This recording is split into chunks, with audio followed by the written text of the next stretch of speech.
नमस्कार, आप सभी का इस कार्यक्रम में स्वागत है। डीवाईएसपी ने अपना फर्ज निभाया। वो शख्स अब्दुल सत्तार हमारे बीच बात करने आ रहे हैं। हम जानते हैं कि वो ईमानदारी और वफादारी के लिए कई मेडल ले चुके हैं। मिस्टर अब्दुल सत्तार सर, अपने 32 साल के करियर में कभी इनका ट्रांसफर नहीं किया गया और उनको कभी किसी तरह की पुलिस विभाग से पनिशमेंट नहीं मिली है। इस बात के लिए हमें काफी गर्व है। अब मैं उनको आमंत्रित करती हूँ।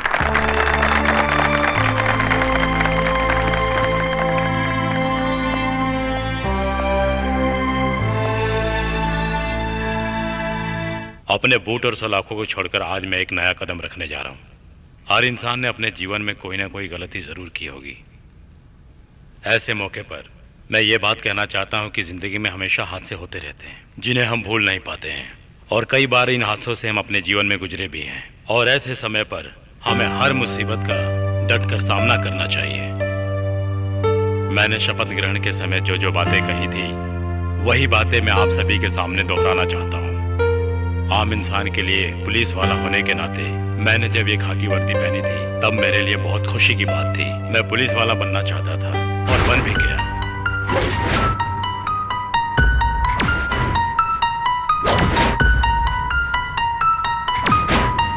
इसलिए मैं आज और हमेशा अपने आप पर गर्व करता रहूंगा। और मैं आप सभी लोगों से बस यही कहना चाहूंगा कि हमेशा अपने ऊपर पूरा भरोसा रखें। Thank you.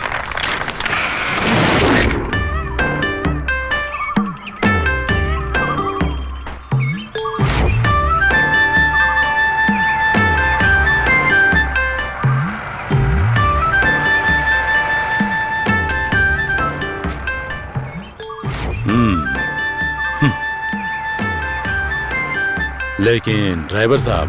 सर, तुम जानते हो ये बात बिल्कुल सच है। एक बार वर्दी चली गई तो दोबारा नहीं मिलती। जो पुलिस वाला रिटायर हो गया उसको कौन मार सकता है। कल तक जिस ऑफिसर के सामने हाथ बांधकर सर झुकाकर जो लोग सर सर बोलते थे, कल जब लोग मुझे देखेंगे तो सर के साथ कुछ और जोड़कर कुछ और बुलाना शुरू कर देंगे। ये तो हर पुलिस वाले के साथ होता है, लेकिन मुझे इस बात से कोई फर्क नहीं पड़ता। जब मैं सर्विस में था तो तब मुझे बहुत गुस्सा आता था। तुम जानते हो ना। क्या बात है सर? जिंदगी में ऐसी कई जिंदगियां हैं जो बेचारे बेवजह मेरे हाथों से मारे गए।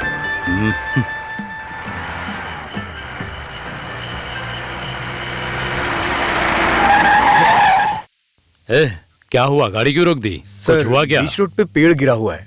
हाँ। आप बैठिए, मैं देख के आता हूँ। हाँ ठीक है, जल्दी आओ। मदद के लिए भी कोई नहीं दिखाई दे रहा है। हाँ, क्या मुसीबत है ये। दिल के अरमासूं में बह गए।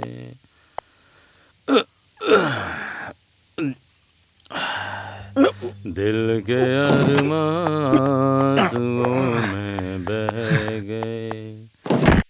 हम जहाँ थे वहीं पे रह गए। हम वफा करके भी तन्हा रह गए। दिल के अरमासूं में बह गए। दिल के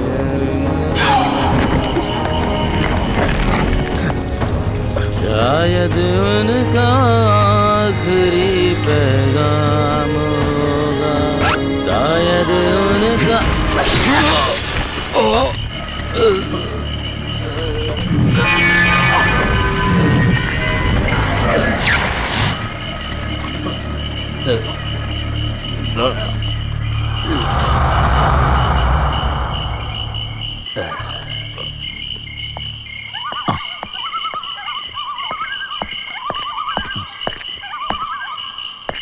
सर, सर। ओ, तो वो वहाँ है।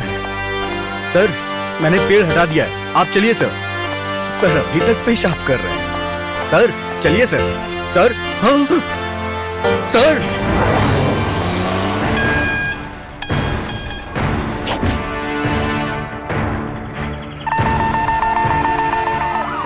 Mike 4, Tiger set calling, sir बोलिए सर। हाँ अरविंद सर आ रहे हैं, so be alert. Okay sir. Sir आ रहे हैं।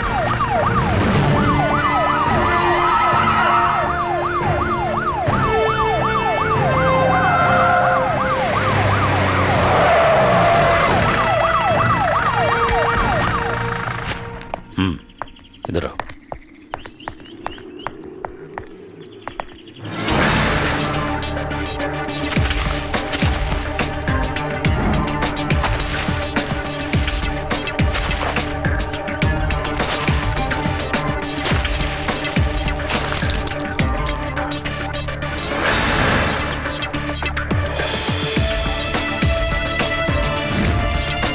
सर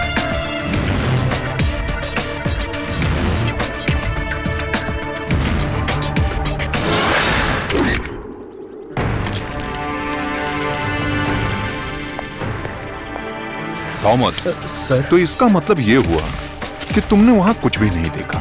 नहीं सर, मैं गाड़ी से उतरकर पेड़ हटाने के लिए गया था और तभी तो फिर... तुम्हारे कहने का मतलब है कातिल ने 3 मिनट में अपना काम कर दिया। फेयरवेल डिनर अटेंड करने के बाद और गाड़ी में ज्यादा ट्रेवल करने की वजह से वो जरूर ज्यादा जोर से चिल्ला भी नहीं पाए होंगे। इसीलिए सतार सर, थॉमस, ये सारी बातें तुम मुझको पहले भी बता चुके हो। मुझे ये जानना है अभी तक तुमने जो बातें बताई उसके अलावा और कुछ बताने के लिए है सर।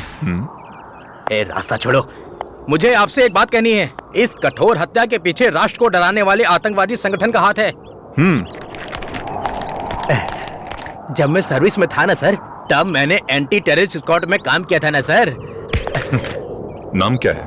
एंथनी। सच का सामना पत्रिका से। सच का सामना पत्रिका से नहीं, पत्रिका से। हाँ, आपने सही कहा। एंथोनी, हाँ। इस हत्या के पीछे राष्ट्र छोड़ो पूरे विश्व का हाथ नहीं है। हाँ। अगर ऐसा हुआ भी है तो उसको ढूंढ कर निकालेंगे। इस बीच में दखलंदाजी करके इस केस को भड़काने की कोशिश की तो जैसा कि तुमने सवाल किया है, जरा उधर तो देखो।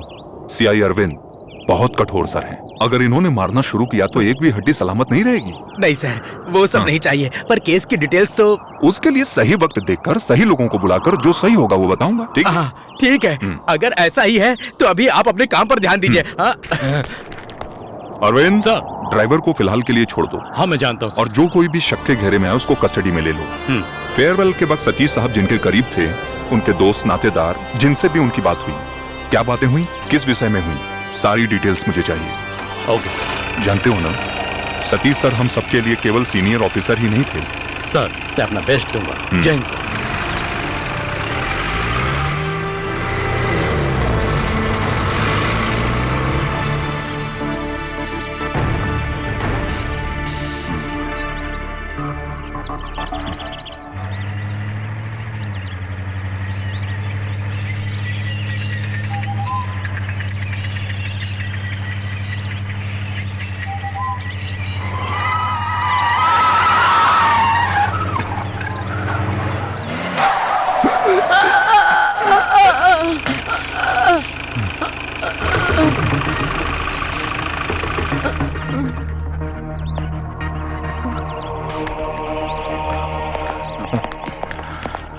आपको चोट तो नहीं लगी? नहीं, चलो अच्छी बात है। कुछ नहीं हुआ, मैं ठीक हूँ बेटा। कोई बात नहीं, ये लो।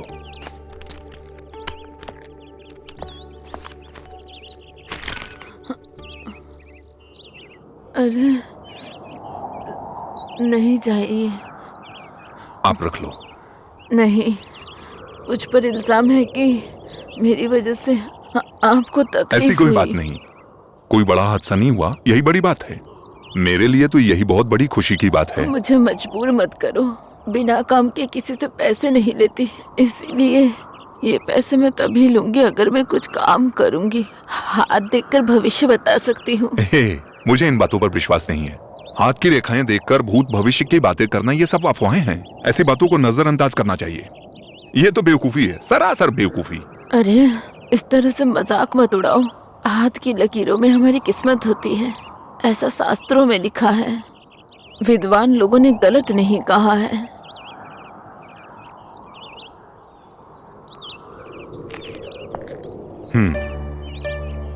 हे दुर्गा,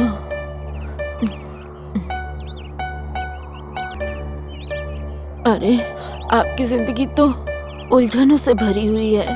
आपकी जिंदगी में तो बहुत सारी कठिनाइयाँ लिखी हुई हैं। बिना सोचे समझे तुम कोई कदम मत उठाना बेटा। तुम्हारा हर कदम कांटों से भरा है। हाँ। अपना ख्याल रखना बेटा।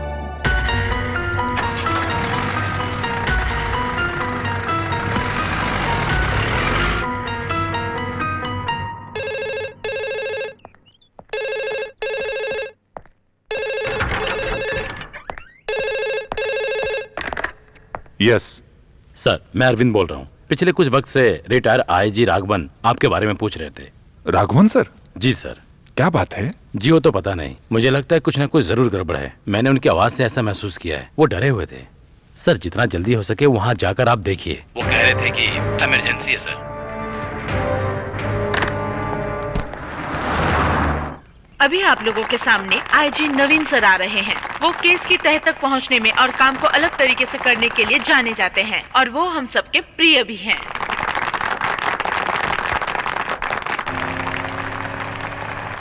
नमस्ते मेरे अपने साथियों।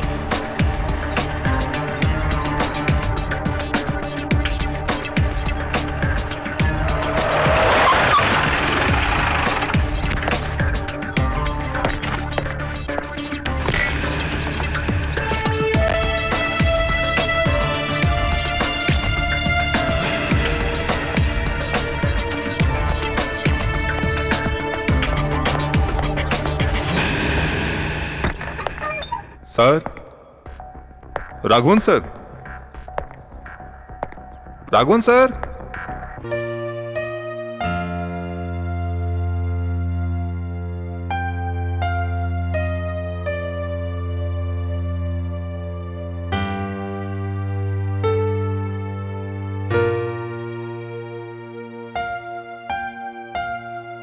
मीरा राघवन मेरी बेटी है। सर, तुम तो जानते हो ना, बीवी के गुजर जाने के बाद जो मैं जिंदगी गुजार रहा हूं वो इसके लिए है। अब तक मैंने उसकी किसी भी ख्वाहिश को अधूरा नहीं रहने दिया। लेकिन अब Siddharth, now she is my problem. आज सुबह से ही ये लापता है। She is missing.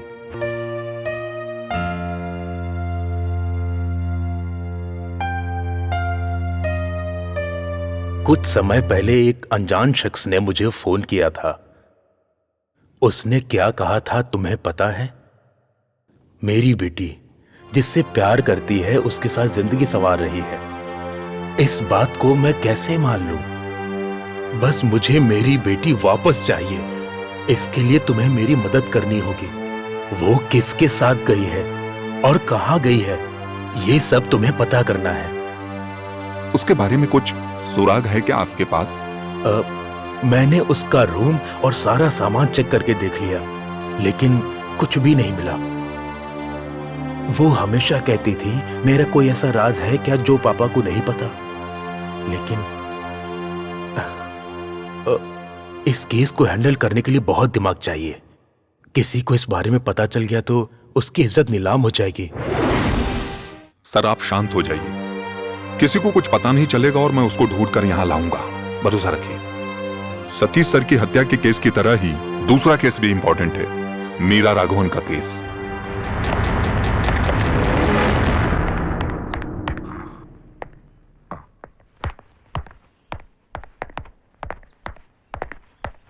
Sir, any information? नहीं सर, वो जहाँ कहीं भी जाते हैं वहाँ हमने छानबीन करके देख लिया। कुछ लोगों का कहना है कि 2 लोग उस रास्ते से निकले थे। बस इतना ही सर।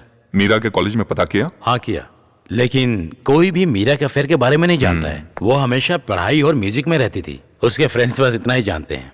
पता नहीं सर, मुझे कुछ अजीब सा फील हो रहा है। कुछ अच्छा नहीं लग रहा है।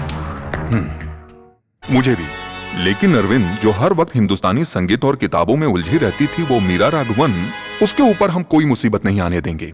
ये मैंने सर से वादा किया है, वो मुझे हर हाल में निभाना है।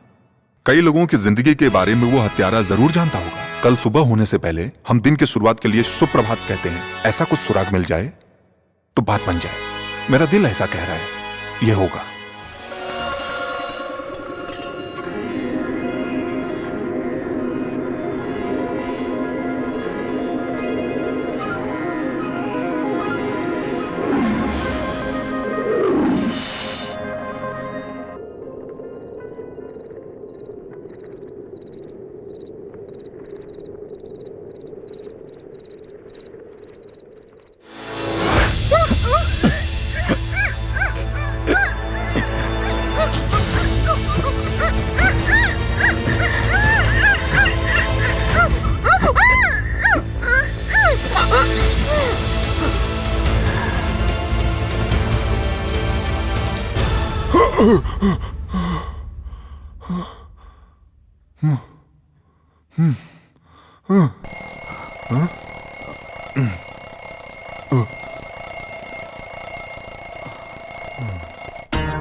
Good morning. मॉर्निंग।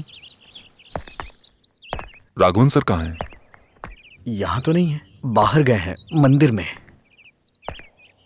और तुम? मेरा नाम राहुल है, राहुल कृष्णा। सर के क्या लगते हो? कुछ नहीं लगता। सीताराम सर से मैं भी यहाँ मिलने के लिए आया हूँ। आपसे एक बात कहनी थी सर। कल रात को मीरा मेरे ही साथ आई थी। मीरा अभी कहाँ है?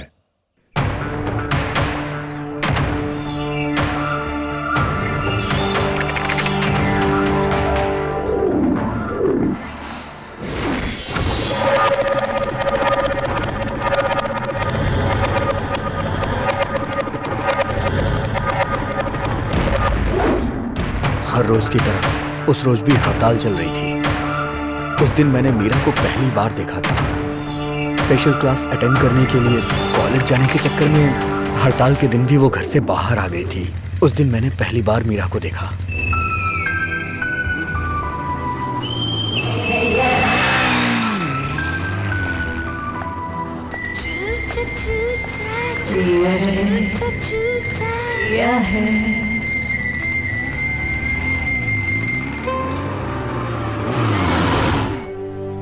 तो फिर ठीक है, मैंने जो कहा तुम वो समझ गए। आज हड़ताल है ये तो तुम जानते ही हो। आज के दिन अगर कोई लिफ्ट मांगता है तो खासकर मेरी जैसी लड़कियों को तो लिफ्ट देनी चाहिए। तुम कोई ब्रिटनी स्पीयर्स हो क्या? रिटायर्ड आईजी राघवन की बेटी को आज तक किसी ने छेड़ने की हिम्मत नहीं की है। टच करना तो दूर की बात। हाँ, वैसे आज हड़ताल है और मुझे कॉलेज जाना है, इसलिए मैं तुम्हें माफ कर देती हूँ, ठीक है ना? जल्दी चलो, 9:30 की क्लास है। चलो नीचे उतरो। क्या? मैंने कहा ना नीचे उतरो। रिटायर आईजी की बेटी हो तो अपने पैरों से चल के जाओगी तो ज्यादा अच्छा रहेगा। अरे रुको प्लीज, स्टॉप। मैं तो मजाक कर रही थी, सॉरी। स्टॉप।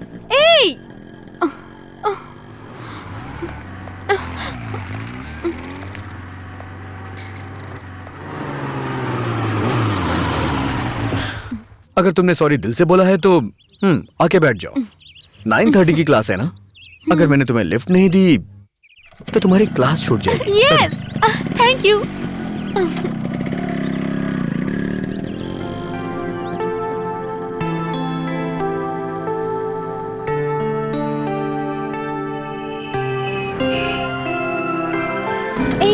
रुको रुको। ओके। अगर तुम मुझे वहाँ तक बाइक से छोड़ोगे तो लड़कियाँ बातें बनाएंगी। क्यों खामखा उनको बोलने का मौका देना है? Rahul, thanks. It's okay. Thanks lift देने के लिए नहीं बोला है। तो फिर? बाइक चलाते वक्त बीच बीच में ब्रेक लगाकर चांस मारने की कोशिश नहीं की, इसलिए। तुम संस्कारी हो और ऐसे ही लड़कों को लड़कियाँ पसंद करती हैं। बाय।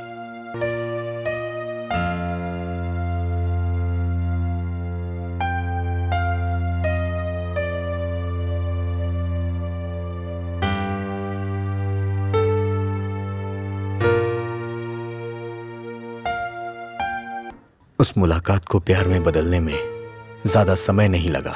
मीरा के बगैर एक पल भी जीना मेरे लिए मुश्किल था, ये मुझे महसूस होने लगा। कब से तुम ऐसे ही चुप बैठे हो? अगर कुछ कहना है तो खुलकर बताओ, तभी तुम्हें समझ पाऊंगी ना। मैं हमारे रिश्ते के बारे में उससे कुछ कहना चाहता था। मैं एक अनाथ लड़का हूं और मीरा एक रिटायर आईजी की इकलौती बेटी। हमारे प्यार को उसके पिताजी कभी मंजूरी नहीं देंगे, ये बात मैं अच्छी तरह से जानता था। और अगर कहीं वो हमारे प्यार के बीच में आ गए तो मुझे मीरा को भूलना होगा और ये मुझसे बर्दाश्त नहीं होगा। अगर उसके पिताजी ने एतराज किया तो क्या मीरा फिर भी मेरे साथ चलने को तैयार होगी? यही मैं उससे पूछना चाहता था। आऊंगी, चाहे कुछ भी हो जाए। हम दोनों जुदा नहीं होंगे। मैं सबके सामने कहूंगी तुमसे प्यार करती हूँ।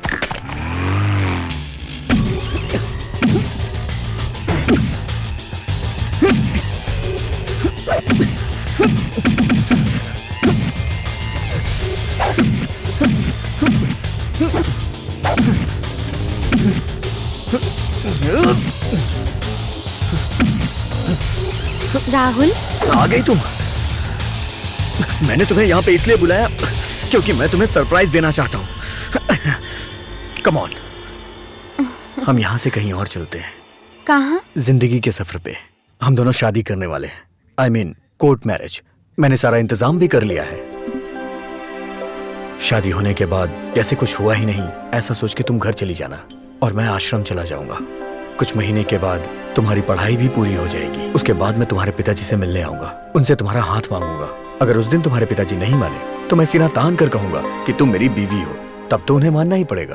अगर कल कोर्ट मैरिज है तो आज जाने की हमें क्या जरूरत है? ऐसा नहीं हो सकता क्योंकि हमें यहाँ से काफी दूर जाकर कोर्ट मैरिज करनी होगी और अगर हमने यहाँ की तो तुम्हारे पिताजी को पता चल जाएगा। उसके बाद मुझे पुलिस वाले अरेस्ट करके जेल भेज देंगे। हमें और भी बहुत सारी बातें करनी है। यहाँ पे हमें तुम्हारे पिताजी का डर है, लेकिन वहां पे किसी का नहीं होगा। मैंने एक जगह भी देख रखी है, हॉलिडे होम। मीरा प्लीज तुम ना मत करना।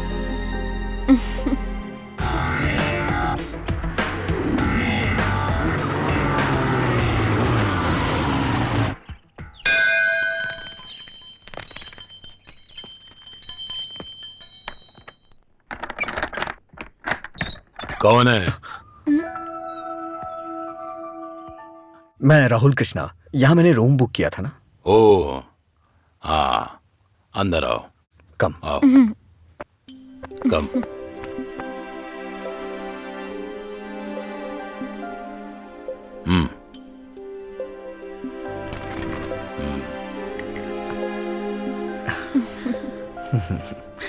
तो कैसा लगा? Not bad. ये लो। हाँ, थैंक यू। ये कमरा राहुल के लिए और वो कमरा तुम्हारे लिए। अरे हमें 2 रूम्स की जरूरत नहीं है, एक ही काफी है। ऐसा नहीं चलेगा। तुम्हारी शादी कल है ना? कल जब तुम्हारी शादी हो जाएगी तब तुम दोनों एक कमरे में रह सकते हो।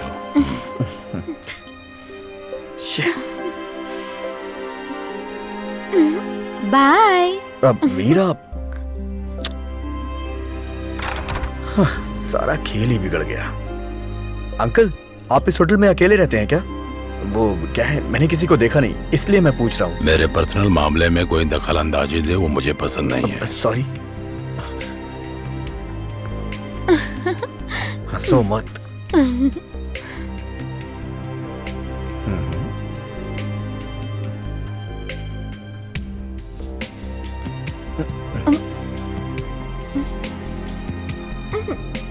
अंकल,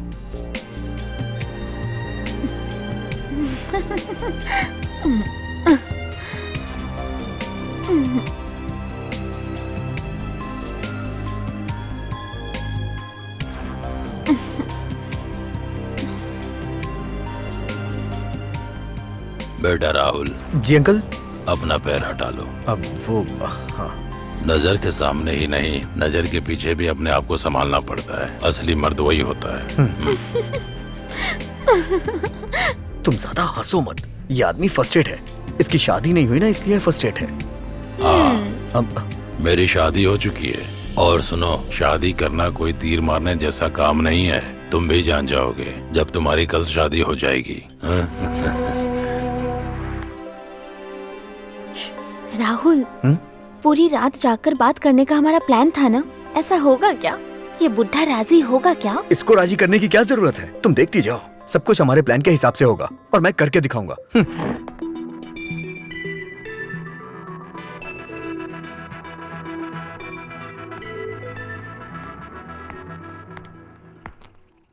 आइसक्रीम खाओ। अगर वो वापस नहीं आएगा तो अच्छा रहेगा, है ना? वो लड़का इतना अच्छा नहीं है दुनिया में उससे भी अच्छे लड़के हैं, तुम्हें मिल सकते हैं। इसका फैसला मैं करूंगी। समझ गया। कभी कभी इस तरह की गलती सुधारने के लिए लोग गलत ही बताते हैं, तभी गलती का एहसास होता है। संभलने के लिए कल सुबह तक का वक्त है, चाहो तो संभल जाओ।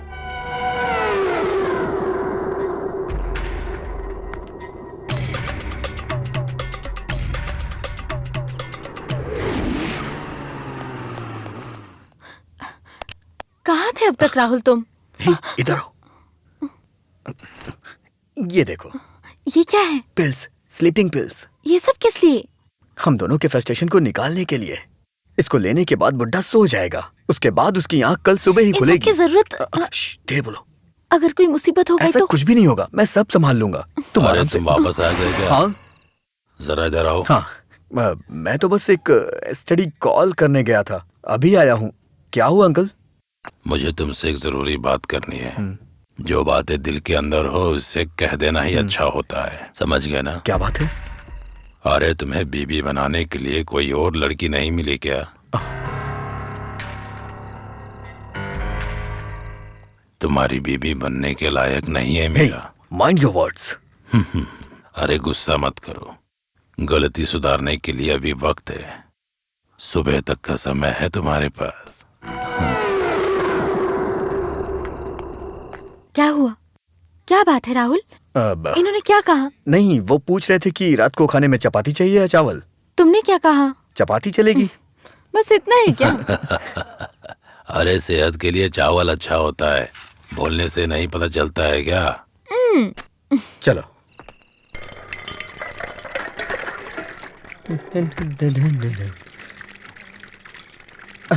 अंकल, मैं कुछ मदद करूं क्या? नहीं, रहने दो।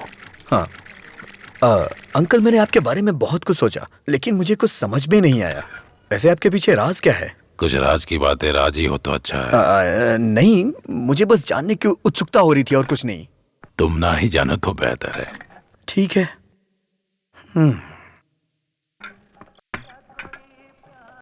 अंकल, ये पपीता ले लेता हूं मैं। सोने से पहले पपीते का जूस बहुत अच्छा होता है।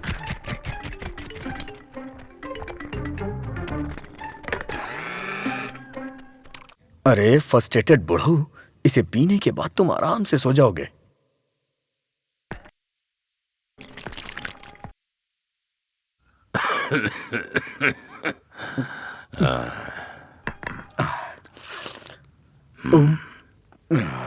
अंकल?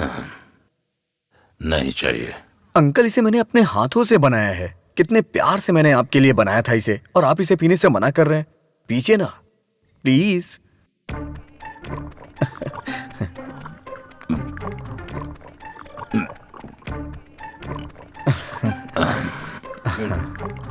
अच्छा है ना uncle?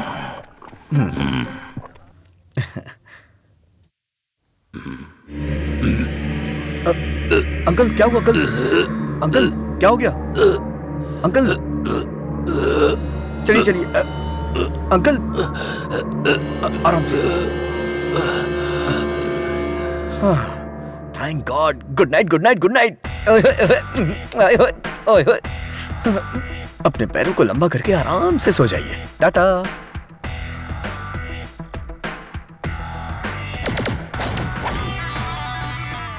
Magic of papaya. My dear Meera. Meera, Meera, अरे बुढ़ऊ सो गए? मीरा, हे।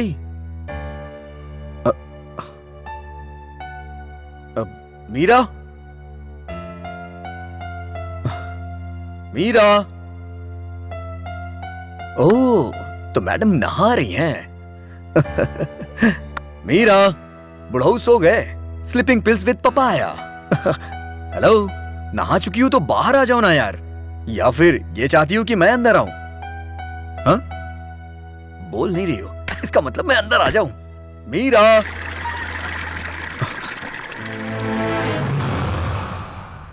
कहां चली गई है?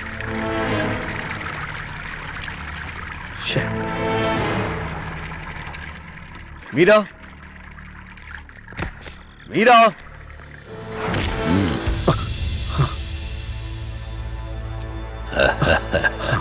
Sleeping pills with papaya. बुड्ढा लुढ़क गया, यही लगा था। मेरी मीरा कहाँ है? तेरी मीरा? तेरी मीरा? तुम उसे अपनी मीरा कह रहे हो? रिटायर आईजी की बेटी तुम्हारी मीरा कब से बन गई? हाँ, अब वो मेरी मीरा है, वो मेरी कस्टडी में रहने वाली मेरी मीरा है। मैं तुम्हें जान से मार दूंगा, बताओ मेरी मीरा कहाँ है? शंकर नारायण के सामने ये होशियारी नहीं चलेगी। मेरी बात तुम ध्यान से सुनो। अब तुम्हें मेरे लिए काम करना होगा, तभी मीरा मिलेगी। तेरी तो नहीं तो मैं उसे जान से मार डालूंगा। मैं तुझे पहले ही बता चुका हूँ कि तेरी चालाकी मेरे सामने नहीं चलेगी। राघवन जैसे बाप को धोखा देकर आई है मीरा, वो मेरे हाथों ही मरेगी। नहीं नहीं, उसे कुछ मत करना। बताइए मुझे क्या करना है, बताइए। खत्म करना है। रुक्मणी नाम की औरत को तुम्हें जान से मारना होगा। तुम्हें दुखी होने की कोई जरूरत नहीं है, तुम्हें उसे मारना होगा, क्योंकि उस औरत ने मुझे धोखा दिया था। मेरी सारी कमाई लूटने के बाद मुझे बर्बाद करने वाली मेरी बीबी है। रुक्मणी की जान लो या मीरा की जान दो, किसको जिंदा रहना है इसका फैसला तुम करो। नहीं, मुझे मेरी मीरा चाहिए, मैं उसके लिए कुछ भी कर सकता हूँ। अच्छा फैसला है। ये मेरी बीबी रुक्मणी का पता है, डावरी पार्क, हाउस नंबर 9। बाकी इसमें पढ़ लेना। बाहर जाने के बाद तुम्हारे दिमाग में कई रास्ते दिखाई देंगे, उन रास्तों पर बिल्कुल ध्यान मत देना। अगर ध्यान दिया तो समझ लेना मीरा मेरी कस्टडी में है।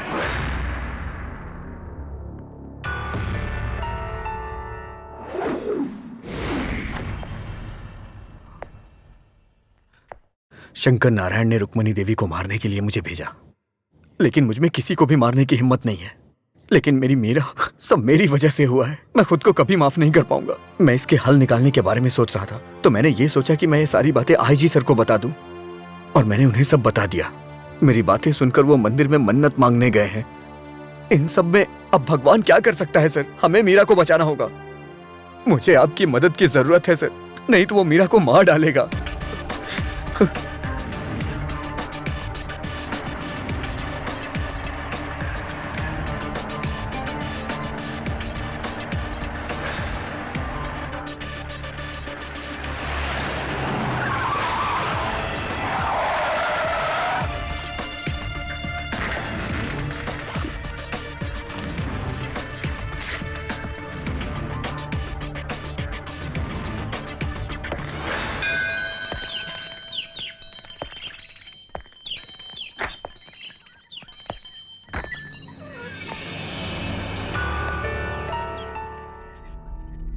कौन हो?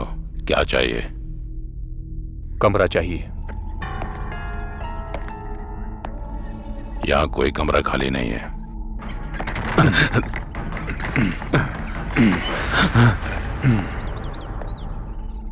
मैं यहाँ रुकने के लिए आया हूँ और रुक कर ही जाऊंगा। मुझे बस वो कमरा चाहिए।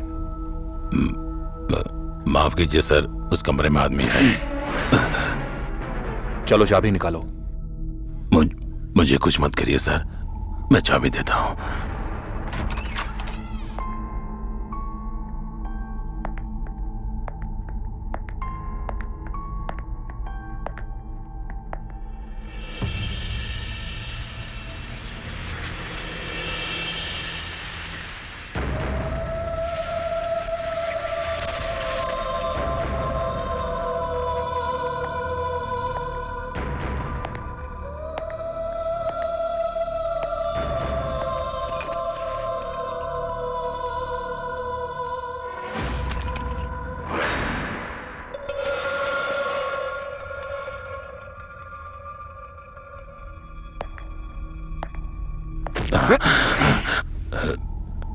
तुमने इस बेचारी को मार डाला? नहीं सर, मैंने इसको नहीं मारा सर। मैं सब कुछ पता करके ही यहाँ पर आया हूँ। यहाँ पर जो कुछ भी हुआ है वो राहुल ने मुझे बता दिया है। नहीं, उसने आपको सच नहीं बताया होगा सर, उसने आपसे झूठ बोला होगा, सरासर झूठ। आप मेरी बात समझने की कोशिश कीजिए सर। सच क्या है मैं आपको बताता हूँ सर। जीने के लिए जब मेरे पास कोई रास्ता नहीं था, तब मैंने इस गेस्ट हाउस को बनाने का फैसला किया था। यहाँ पर अक्सर जितने भी टूरिस्ट आते हैं मौज मस्ती के लिए आते हैं, वो एक दिन रहकर चले जाते हैं। लेकिन जब ये दोनों आए थे तब इनमें ऐसी कोई चीज नहीं थी। उस लड़के को देखकर मुझे कुछ गड़बड़ लगा। यहाँ लोग शांति के लिए आते हैं या फिर अपने दिल की इच्छा को पूरी करने के लिए आते हैं?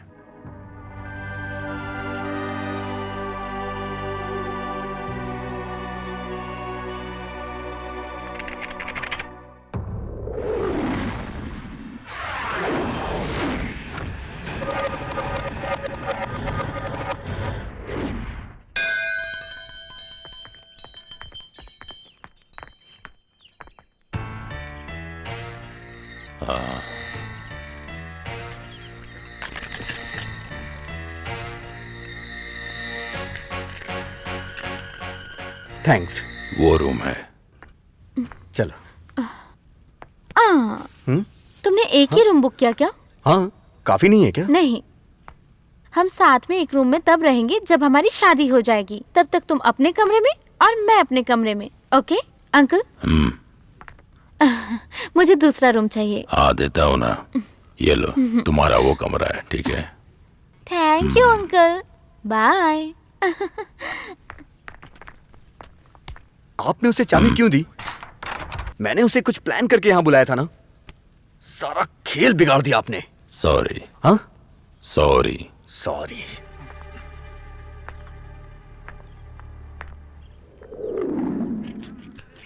अंकल, मैं और मीरा दिखने में कैसे लगते हैं? पिछले जन्म में हमारा कोई बंधन जरूर होगा शायद। वैसे दिखने में तो वो मेरे लायक नहीं है। अगर मैं थोड़ी कोशिश और कर लूं ना तो मैं उससे अच्छी लड़की आराम से पटा सकता हूं। आप क्या कहते हैं? अगर तुम ऐसा कर सकते हो तो फिर शादी के नाम पर उसको इतना दूर क्यों लेकर आए हो? इसके पीछे एक वजह है अंकल, जो आप धीरे धीरे समझ जाएंगे। लेकिन अभी हमारे बीच ऐसी कोई रुकावट नहीं है, मैं जानता हूं। कोई भी फैसला लेने के लिए कल सुबह तक का समय है ना? कल सुबह तक का समय है। Thank you.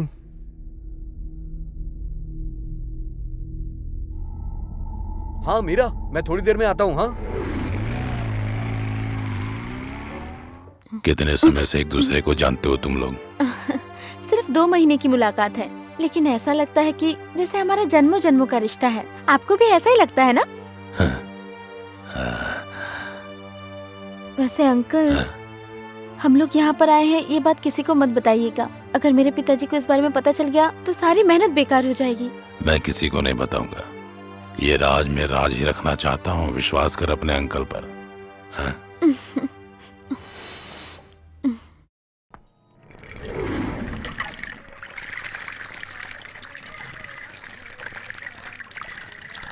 अंकल, मैं सोने की कोशिश कर रहा हूँ। हाँ तो? लेकिन मुझे नींद नहीं आ रही। कल शादी की टेंशन है। शायद मेरी मत मारी हुई है, इसीलिए मैं उस लड़की से शादी कर रहा हूँ। कोई मदद चाहिए क्या? नहीं चाहिए।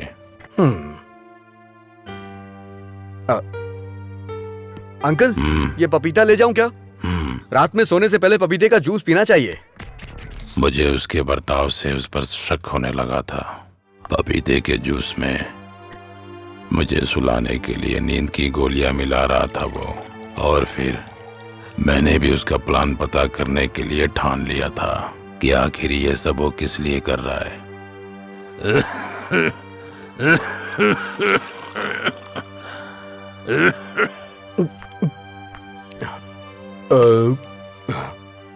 ये लीजिए अंकल।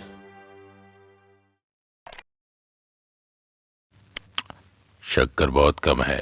मुझे मीठा बहुत पसंद है, वो चाहे जूस हो या फिर जिंदगी। हाँ, मीठा होना जरूरी है। हाँ।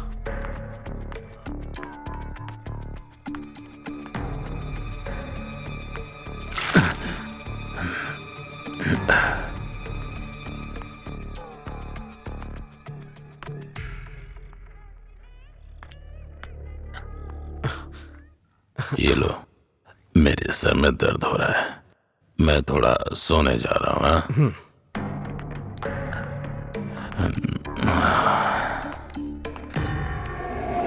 यस।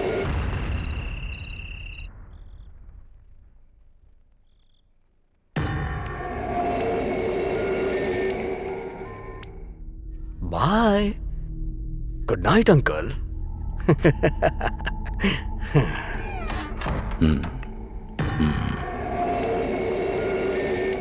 टरडम पम। हाय मीरा। बुढ़ा सो गया पता है? अरे कितना परेशान करता है यार वो। और पता है क्या कह रहा था? मेरी तुम्हारी जोड़ी बिल्कुल नहीं जमती है।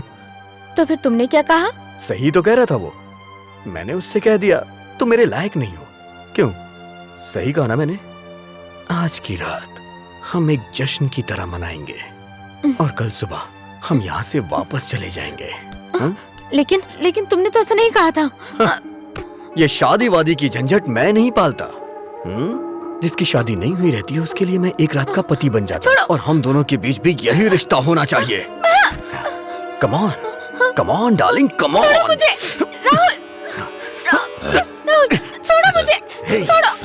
इतना परेशान क्यों कर रही हो? राहुल, छोड़ दो राहुल, छोड़ दो इसको। कहाँ से आ गया? अगर मेरे हाथों मरना नहीं चाहता है तो चला जाए यहाँ से। जाओ बाहर, निकल जाओ।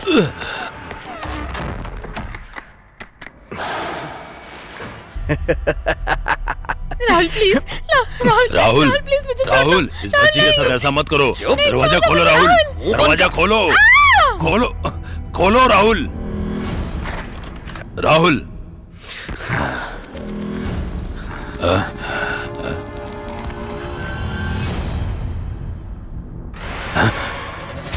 राहुल, ये तुमने क्या किया? क्या? सुबह होने से पहले इसे कुएं में ले जाके फेंक देते हैं। और सुन, अगर इस बारे में तूने पुलिस को बताया ना तो मैं एक खून और करने में जरा भी हिचकिचाऊंगा नहीं।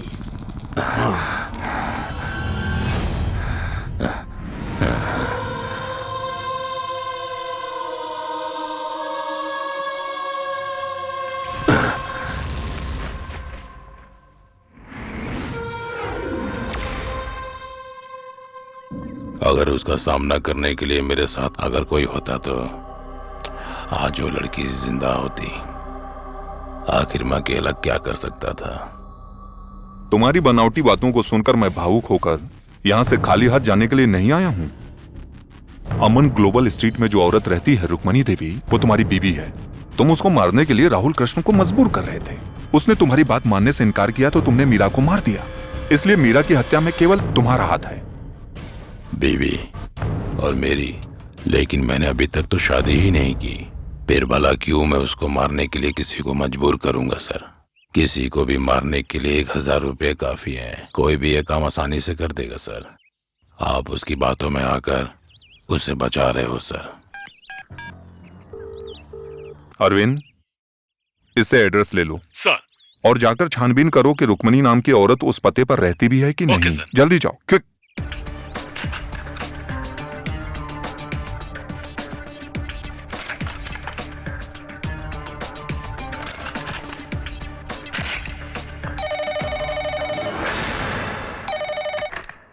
सर, अरविंद बोल रहा हूँ। यस अरविंद, पता चला? सर, अमन गोयल स्ट्रीट में मैंने छानबीन की। रुक्मणी नाम का जो एड्रेस है वो गलत है, एकदम फेक है सर। हमें कोई उलझा रहा है सर। ओके।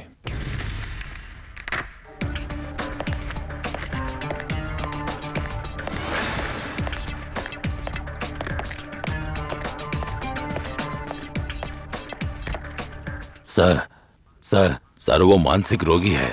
उसने मीरा को मारा है सर। वो किसी भी स्थिति में बचना नहीं चाहिए sir.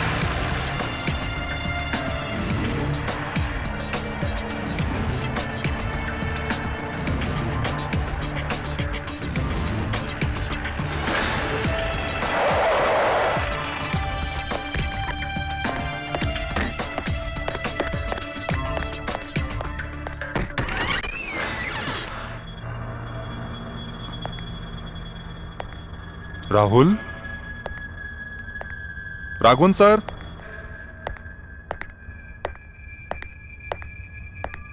Raghavan sir.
Impression media में फर्स्ट रैंक लाने वाला वो इंजीनियरिंग का स्टूडेंट है। इतने दिनों तक वो यहीं पर था, जहां कोई किसी को सहारा नहीं देता, यहां उसे प्यार और सहारा दोनों मिला। फिर इसका दिल इतना कठोर कैसे हुआ कि वो किसी की जान ही ले लेगा? अगर आज की बात करें तो आशिक को उसका प्यार ना मिलने पर इस तरह के बहुत से हादसे होते हैं सर। लेकिन इस केस में मीरा और राहुल एक दूसरे से प्यार करते थे, और इतना ही नहीं, दोनों अपनी मर्जी से गेस्ट हाउस में गए थे सर। वही तो, शंकर नारायण के मुताबिक राहुल मीरा को ना पसंद करता था और ना प्यार। उसने ये सोचा होगा कि कोर्ट मैरिज करके पूरी जिंदगी उसके साथ रहना होगा, और ये भी सोचा होगा कि मीरा से अच्छी लड़की भी उसे मिल सकती है। इस तरीके की बात सोचकर वो बुरी तरीके से परेशान हो गया होगा। फिर उसने रास्ता चुना मीरा की हत्या करने का, और यही सोचकर उसने मीरा को मारा होगा।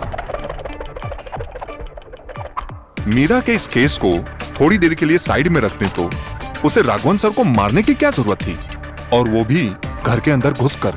जैसा कि शंकर नारायण ने बताया था कि वो मानसिक रोगी है, शायद यही वजह हो सकती है। मैं इस पर विश्वास नहीं करता, क्योंकि हत्या और उसकी जगह दोनों आपस में, मेरे हिसाब से आपस में मिल नहीं खा रहे। दोनों हत्याओं के पीछे तीसरी कोई मजबूत वजह है।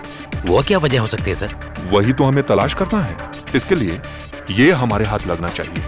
मीरा जिसे अपनी जान से ज्यादा प्यार करती थी, वो वहशी कातिल Rahul Krishna, the most wanted.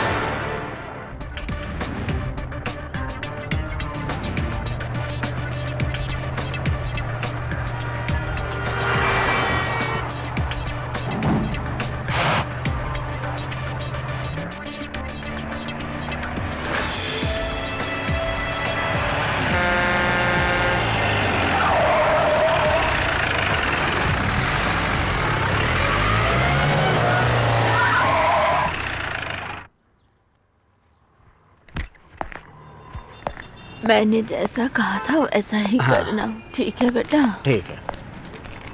हाँ लो। अरे लेकिन तुम तो इन पर विश्वास नहीं करते, आज क्या हो गया? एक मुसीबत है, मुझे लग रहा है। अच्छा बताओ, मेरे हाथ की रेखाएं भविष्य के बारे में क्या कहती हैं? हे भगवान, अच्छा देखती हूँ। तुम पर सवाल उठ रहे हैं।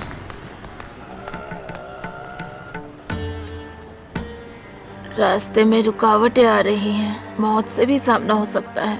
मौत से सामना? मुसीबत में हो। हाँ, वो कहीं से भी आ सकती है, संभल कर रहना बेटा। सब ठीक हो जाएगा। हे दुर्गा, बेटा अगर प्रायश्चित करोगे तो इसका हल निकल सकता है।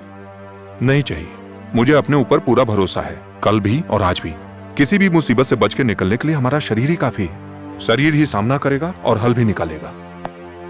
मैं प्रार्थना करूंगी, इतना ही कर सकती हूँ मैं।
कौन हो?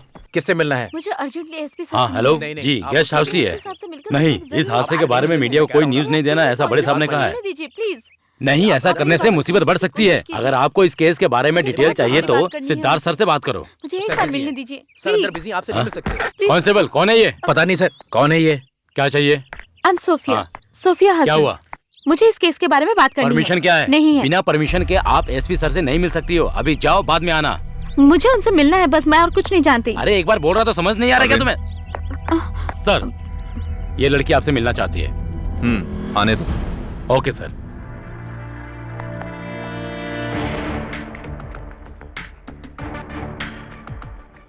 क्या बात है सोफिया, परेशान क्यों हो? राहुल कृष्णा ने कोई गलती नहीं की है सर। वो किसी का खून नहीं कर सकता। मैं उसे बचपन से जानती हूँ, हम दोनों ने साथ में पढ़ाई की है। आप मेरी बात का यकीन कीजिए। अच्छा, तो इसी वजह से उसने कल रात को सर को जान से मारने की कोशिश की थी? इतना ही नहीं, उसने सारा गुनाह भी कबूल कर लिया है। कबूल कर लिया? हाँ। मुझे बिल्कुल भी यकीन नहीं है। इसमें जरूर कोई ना कोई गड़बड़ है सर। राहुल को बचा लीजिए सर, वो बेगुनाह है।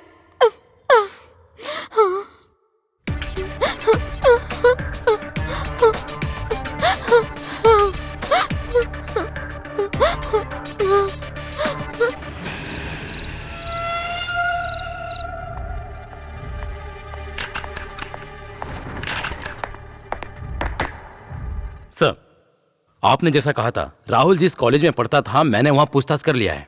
सोफिया हसन ने जो कुछ भी बताया वो बिल्कुल सही लगता है और कोई भी इस बात को नहीं मानता है कि राहुल कृष्णा एक किलर है। सोफिया हसन के मुताबिक इस केस में कुछ तो गड़बड़ है सर। राहुल कृष्ण ने जो कहानी बताई है और शंकर नारायण ने जो बताई है, उन दोनों कहानियों में रियल कौन सी है और कौन सी फेक है, इस बात का पता लगाना ही मेरा काम है।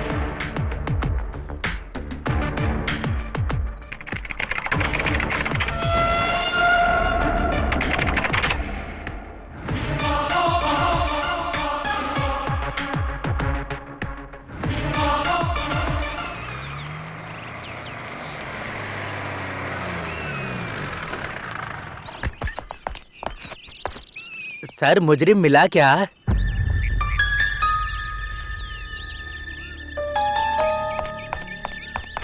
मैं कुछ नहीं जानता सर। इस केस के सारा डिटेल अपने आजी वर्गीस सर को बताने से पहले आप यहाँ आ रहे हो, ये बात उनको पता चल गई है सर। आखिरकार तुम आ ही गए एंथोनी। कोनी का किसी भी नेता से ताल्लुक नहीं है।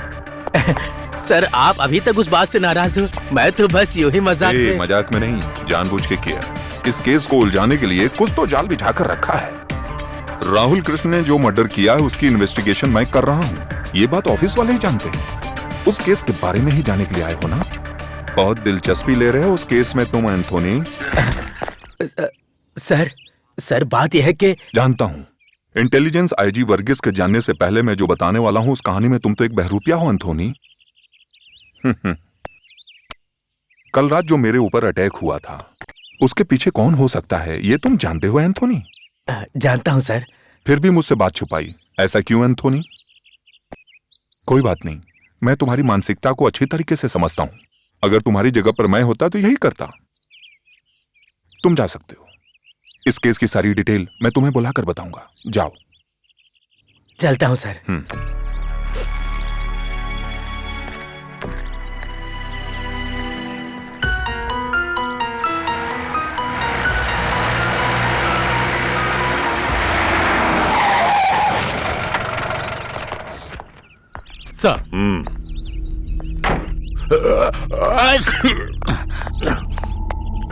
Morning sir. तुम ये सब अच्छा कर लेते हो। इस जगह के अलावा कोई और जगह पसंद नहीं आई? कितनी धूल है यहाँ पर। माफ कीजिएगा सर। राघवन और मीरा को कैसे मारा गया है इस केस में बहुत बड़ा किरदार निभाने वाला है ये घर। इस बात की इंपॉर्टेंस को समझकर ही मैंने आपको यहाँ पर बुलाने का कष्ट किया है। प्लीज। ओके।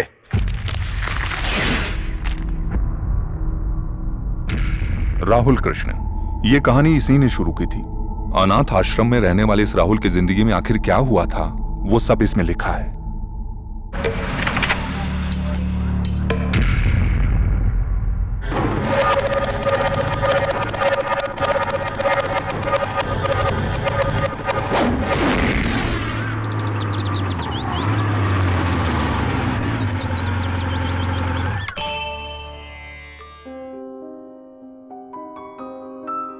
नमस्ते माता जी। नमस्ते। आज जल्दी क्लास खत्म हो गई क्या? सुनो बेटा, कल के काम के बारे में तुम्हें सब कुछ याद दिलाना है। कल अष्टमी नवमी है, तुम्हारा जन्मदिन है। मुझे याद है। अच्छा है, जब इंसान भूलने लगे तब इंसान नहीं रहता। लेकिन कल की लिस्ट में एक और खास काम है। कल तुम्हारी माता जी इस जगह को छोड़कर जा रही है। जा रही हैं? कहाँ जा रही हैं? ये लो, इसे पढ़ लो।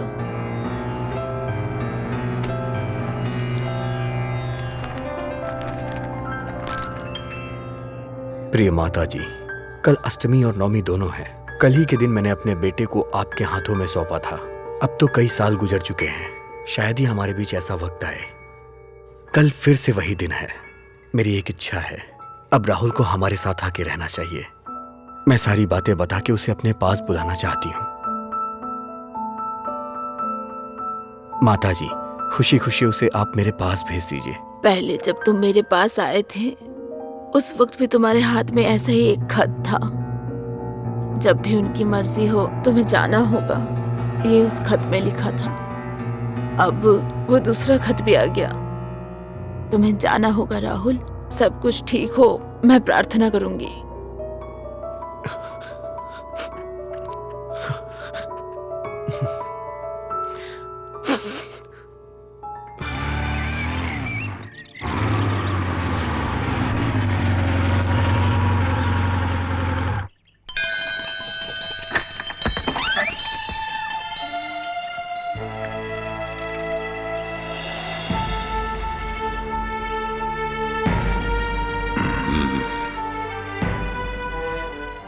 तुम आओगे या नहीं मुझे शक हो रहा था। जब अपना खून बुलाए तो आने से मना नहीं कर सकते ना, है ना? आ जाओ।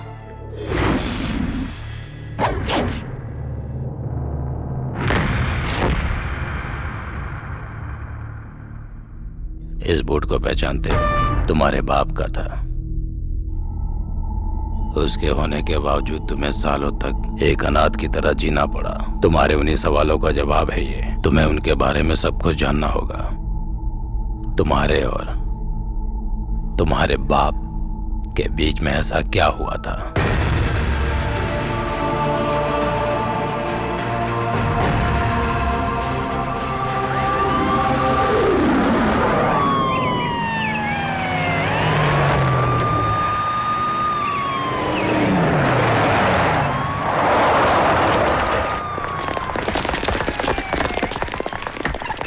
कोई है क्या घर में? पत्रकार कहाँ है? क्या बात है? किससे मिलना है? ये अखबार का ऑफिस है, यहाँ तक पहुँचने का अधिकार तुम्हें किसने दिया? अखबार का ऑफिस है, ये पता करके ही हम यहाँ आए हैं। अरे तुम और तुम्हारी पत्रिका, कहाँ है पत्रकार? बोलता क्यों नहीं? उसे कुछ मत करो, इस ऑफिस की जिम्मेदारी मुझ पर है। वो भी कहना है मुझसे बात करो। जो औरतें बागान में काम करती हैं, सरकार उनको बचाना चाहती है, यही ना? सही कहा ना मैंने? हाँ वही, जो बागान में काम करती है उनको बचाने के लिए और तुम लोगों का रवैया बदलने के लिए कोई तो हल निकालना होगा, तभी हमारा आंदोलन ये रुकेगा, समझे? आंदोलन? सुन लो पत्रकार, दोबारा आने का मौका मत देना। अगर मैं आया तो बहुत कठोर कार्रवाई होगी, याद रखना। तुम और तुम्हारी ये पत्रिका सब खत्म हो जाएंगे, मेरी बात याद रखना। जिसको कोई मिटा सकता है उसको कहते हैं अक्षर। उस अक्षर को हथियार बनाकर हर मुसीबत का सामना करने की हिम्मत है मुझ में। ये बात जाकर उसको बताओ जिसने तुमको भेजा है। तुम बहुत पछताओगे। हाँ। लिखना शुरू करो। हाँ। हाँ। जो औरत बागान में काम करती है उनकी गिनती धीरे धीरे लगातार बढ़ती जा रही है। इसके पीछे पुलिस का हाथ है। जानकी दीदी रसोई में काम कर रही हैं, मैं संभाल लूंगा। हाँ ठीक है। इसलिए जो भी कोई औरत बागान में काम करती है उनकी हिफाजत के लिए कोई हल निकालने और बचाने की जिम्मेदारी हमारी सरकार की है। मैं आज इधर से जाऊंगी। तुम्हें अकेले जाने में डर तो नहीं लगेगा ना? कैसा डर? तुम एक पत्रकार की बेटी हो, इसलिए तुम्हें कभी डर नहीं लगता है। अरे मैंने ऐसा कब कहा? टाटा टाटा।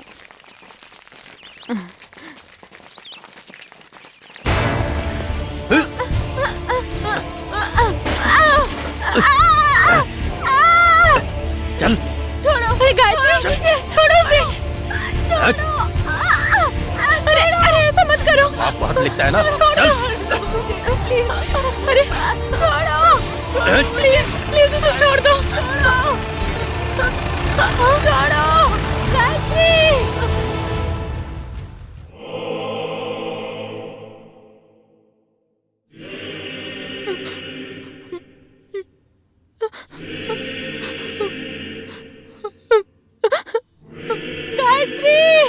उसे छोड़ दो, मत ले जाओ उसे, छोड़ दो उसे।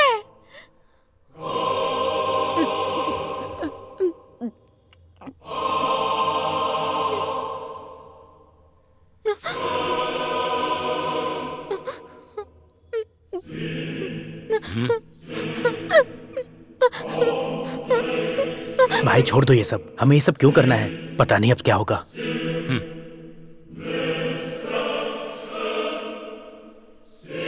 हे भगवान, पता नहीं हम पर क्या मुसीबत आने वाली है।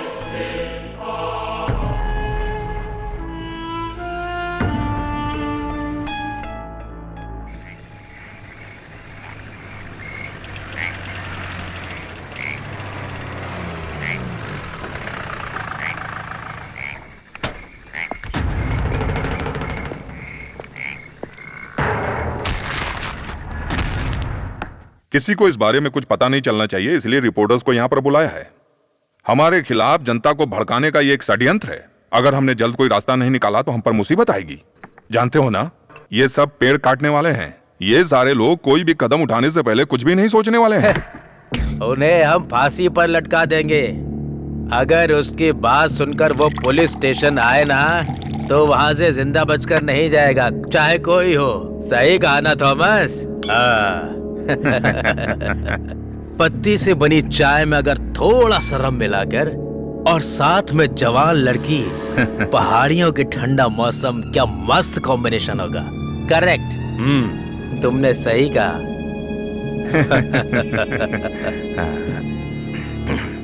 तुम बिंदास रहो, इस केस को हम सुलझा लेंगे। अरे पैसों से वो पत्रकार नहीं बिकने वाला।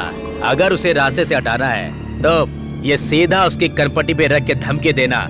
ठाय, सारा खेल खत्म। आज ही जाकर खत्म कर देते हैं, अभी नहीं। हर काम के लिए एक सही समय होता है राघवन जी। उस पत्रकार का समय भगवान को तय करने दो।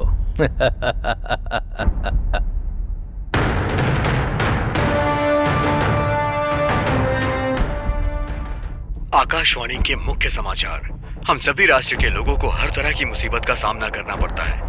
भारत और पाकिस्तान के बीच तनाव बढ़ता ही जा रहा है। दोनों देशों के बीच जो शांति प्रस्ताव रखा गया था, इस तनाव के चलते उसे रद्द कर दिया गया है। दोनों देशों के बीच युद्ध होने की संभावना है, ऐसा देश के बड़े बड़े नेताओं का कहना है। राष्ट्रपति द्वारा लिखित किताब में धारा 352 को समझाया गया है। उसके बारे में अपोजिशन पार्टी का कहना है कि इस कानूनी धारा में कोई कमी है और इस विवाद को लेते हुए देश के बड़े बड़े नेताओं के बीच इस मुद्दे पर बहस जारी है। अब देखना यह है कि दोनों देशों के बीच युद्ध होता है या नहीं।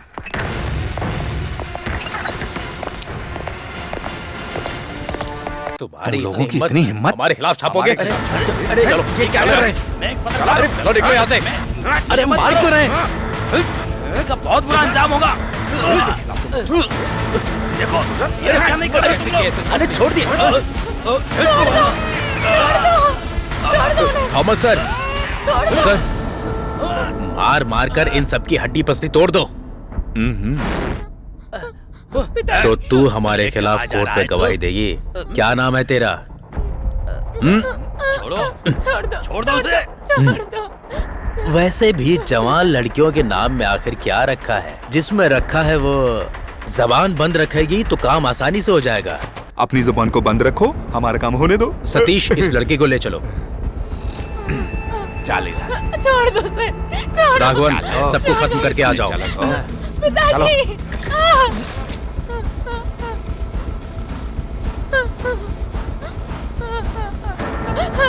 बचाओ। अरे चल, चल, अरे चल। छोड़ दो मुझे, छोड़ो,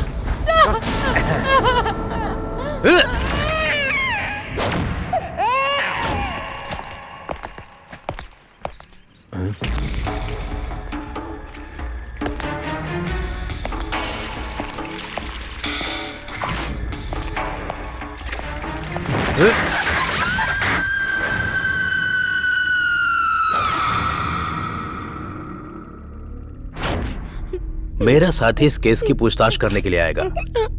अगर उस दिन तुमने गवाही दी तो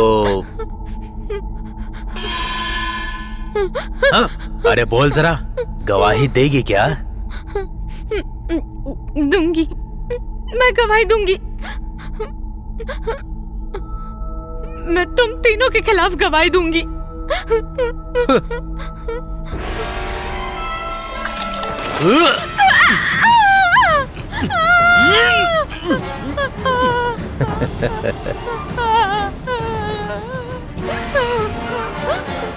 तेरी इतनी हिम्मत? हाँ, मेरे पापा को कुछ मत करो, कुछ मत करो मेरे पापा। अरे तुम्हारे पिताजी को वो कुछ नहीं करेंगे, लेकिन जब तुम कोर्ट में जाओगी तो हमारे खिलाफ गवाही नहीं दोगी, नहीं दोगी ना? ये गधा कभी सुधरने वाला नहीं। पिताजी, पिताजी। काबका हमारे बारे में उल्टा सीधा छाप कर हमारे गुस्से का शिकार हो गए। हम तुम्हें जिंदा नहीं छोड़ेंगे। मत पुलिस की ताकत। पिताजी, गवाही देगा, गवाही देगा।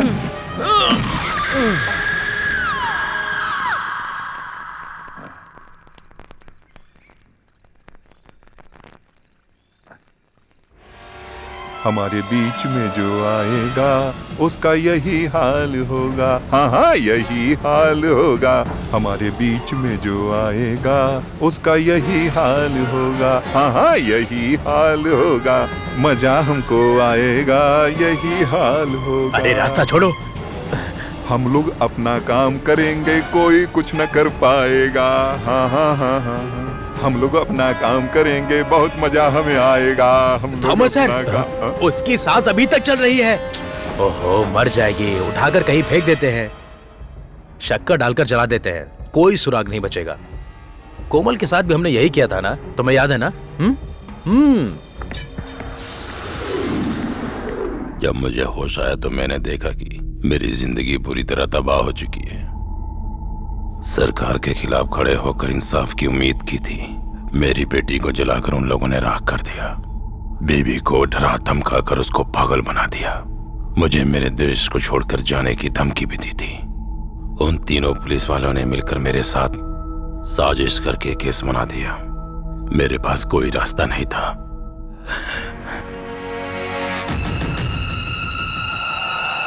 कोई पुख्ता सबूत न होने की वजह से वो लोग कोर्ट से बच गए थे।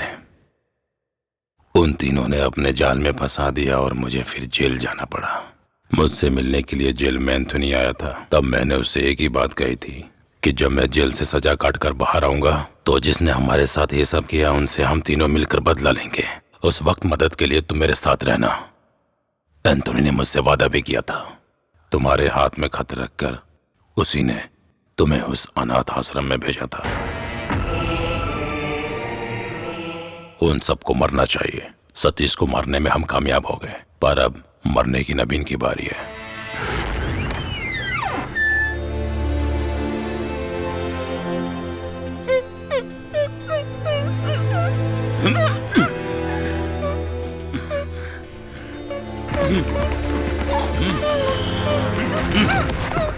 कौन है ये नवीन की बेटी है। लात मारो इसे, इसके चेहरे पे लात मारो तुम। नवीन जिस बेटी को अपनी जान से ज्यादा प्यार करता है, ये जो सर पे निशान देख रहे हो ना, यही निशान इसके चेहरे पर भी होना चाहिए। ये देखकर नवीन को चोट पहुंचेगी। मारो इसे। पिताजी, इसकी कोई गलती नहीं है। इसे सजा देना मुझे ठीक नहीं लग रहा है। तुम्हारी दीदी ने कौन सी गलती की थी? मैंने अपनी बेटी की चीख जिन कानों से सुनी है, उन्हीं कानों से इस लड़की की चीख सुनना चाहता हूँ मैं। चीख सुनना चाहता हूँ मैं। लेकिन पापा, छोड़ो, चाहिए, छोड़ो, ऐसा मत करिए। उड़ो तुम, उड़ो। जाओ, भाग जाओ यहाँ से, जाओ।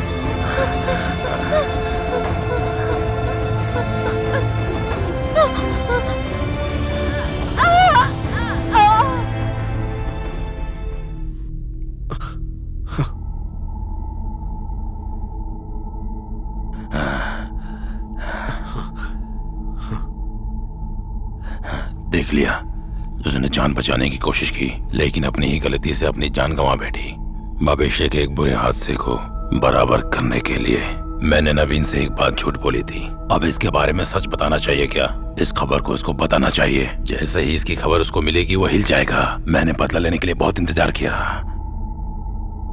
पिताजी, अब आईजी से बदला आप नहीं, मैं लूंगा।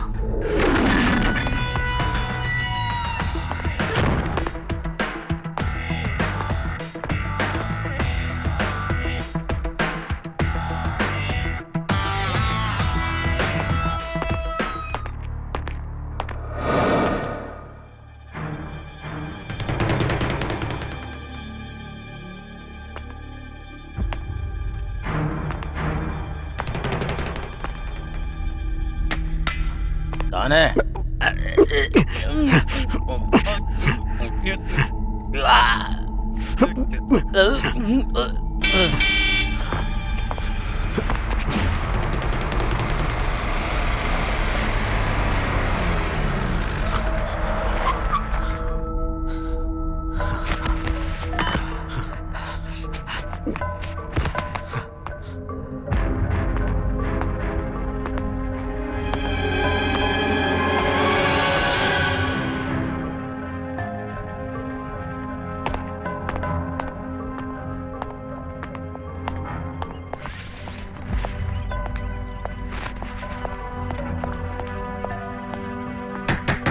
जैसा मैंने कहा था वो वैसा ही दिख रहा था। मीरा को वो अपने साथ लेकर गया था। राघवन के घर में वो गुड मॉर्निंग कहकर मेरा वेलकम कर रहा था। तब वो नहीं जानता था कि सच एक ना एक दिन सबके सामने आएगा ही। अगर मीरा राघवन की मौत एक एक्सीडेंट की वजह से हुई है तो राघवन सर की मौत हर तरह से देखा जाए तो एक मर्डर है। हाँ सर, ये सब जिसने किया है वो है राहुल कृष्ण। लेकिन इस बारे में शंकर नारायण और राहुल कृष्णा दोनों ने जो कहानी बताई है वो वेल प्लान्ड है। किसी को शक भी ना हो, ऐसा कैसे हो सकता है? इसका जवाब मैं नहीं दे सकता। कल रात को जिसने मुझे डराने के लिए मुझ पर हमला करके भागने की कोशिश की थी वो पकड़ा गया। अरविंद,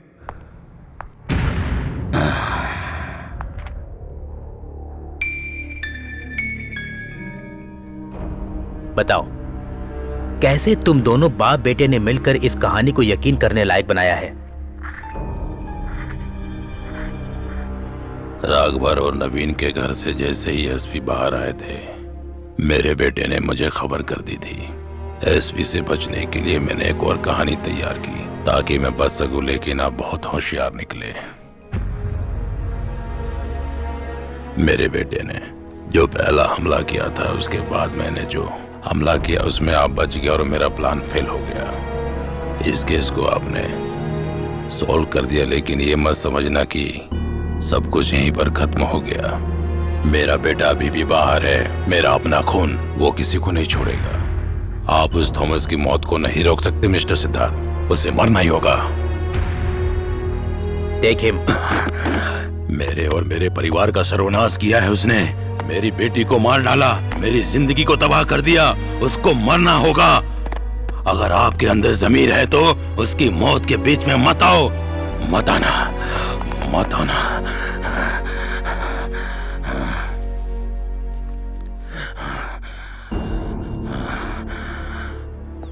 कुछ भी हो जाए हमें उस थॉमस को बचाना ही होगा सिद्धार्थ। वो केवल मेरा सीनियर ही नहीं, मेरा फैमिली मेंबर भी है। सर, जिनकी मौत हुई है अब्दुल, सतीश और राघवन सर, वो हमारे सीनियर थे सर। लेकिन अपने पोजीशन का गलत फायदा उठाकर सरकारी वर्दी में रहकर जो भी गलत काम उन्होंने किया है उसको ध्यान में रखते हुए अभी जो मेरा माइंड कहता है, अगर मैं पुलिस के नजरिए को छोड़कर आम आदमी के नजरिए से देखूं तो मेरे हिसाब से मीरा को छोड़कर बाकी सभी इस केस में सजा के हकदार हैं सर। आप जिसको बचाने की बात कर रहे हैं थॉमस सेबास्टिन, वो भी सजा का हकदार है सर। तुम्हारी भावनाओं को मैं समझ सकता हूँ, लेकिन हमारे भी कुछ फर्ज होते हैं सिद्धार्थ। राहुल कृष्णा को अरेस्ट करना होगा। It is not a request, it's an order.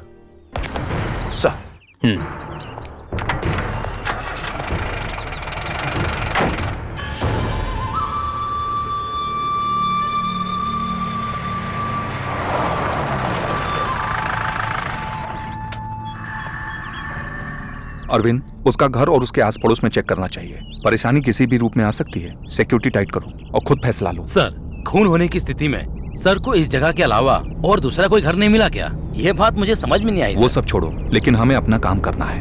Hello sir, CI Arvind, he will protect you. Protection. IG Varghese के सामने तुमने जो भी बोला है वो सब मैं जानता हूँ। मेरा मरना तय है, यही ना? मामूली मौत नहीं मरेगा ये थॉमस सेबेस्टियन। मैं अभी बहुत सालों तक जीऊंगा। जानते हो, जब मैं ड्यूटी पर था तब मेरे सर्विस में तेरे जैसे लोग मेरे सामने खड़े होते हुए भी कांपते थे। यहाँ तक कि बड़े बड़े गुंडे भी। ना सुनने वाले को हम मिटा देते थे। बगान में एक ही नहीं, बहुत सारी आइटम्स थी इस थॉमस सेबेस्टियन के हाथों में। मैंने सुना है सर, उस लड़की के साथ आपने जो बार बार अत्याचार किया, इस वजह से आज आपकी हिफाजत के लिए हमको इस तरह से खड़ा रहना पड़ रहा है। एक कहावत है, जब मौत अपने इर्द गिर्द मंडरा रही हो तो उस समय अच्छी बातें सोचनी चाहिए। इससे कम से कम अगला जन्म तो सुख का मिलेगा। बस यही ख्याल रखें, यही बचा सकता है आपको। Arvind, take good care. Sir,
thank you Siddharth.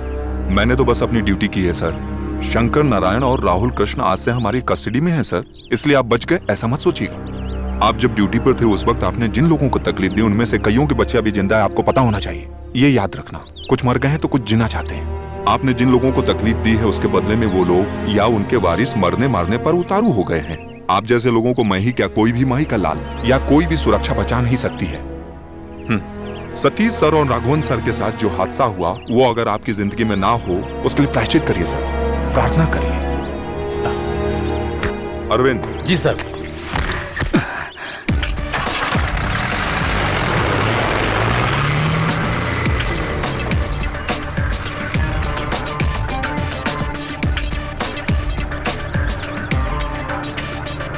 Stop. क्या हुआ सर? उस पेपर को दो। हाँ।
भगवान।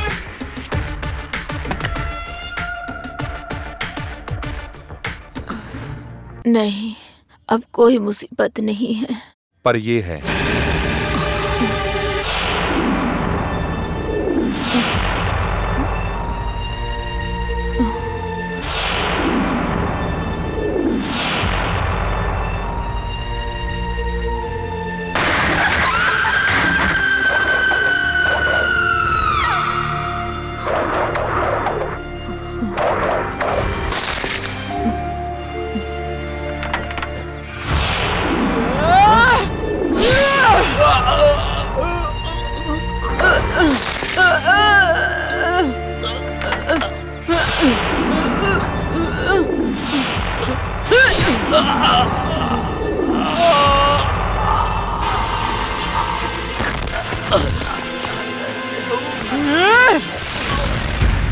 ये मेरी बदकिस्मती ही है जो ये लॉकेट वहां गिर गया था।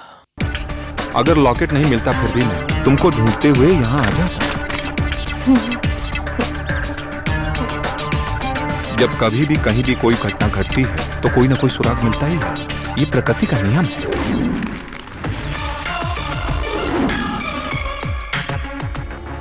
उस दिन मैंने राहुल की आंखों में ऐसे ही प्रायश्चित के आंसू देखे थे।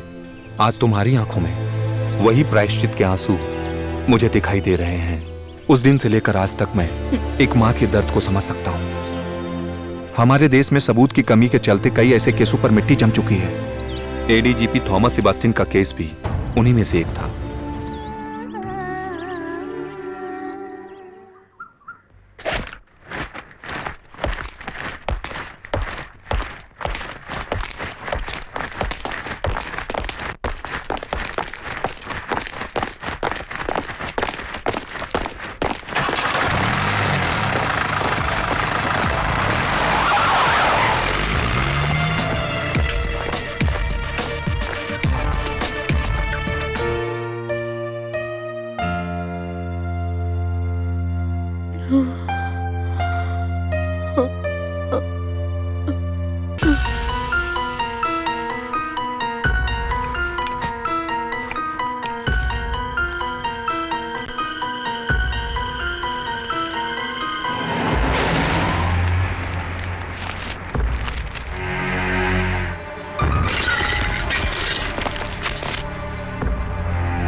जब ऐसा कानून चल रहा था तो कई लोग अत्याचार के शिकार हुए थे। अपनी इज्जत और जिंदगी को खोने वाले लोग उन औरतों के आंसुओं के सामने कुछ भी नहीं है।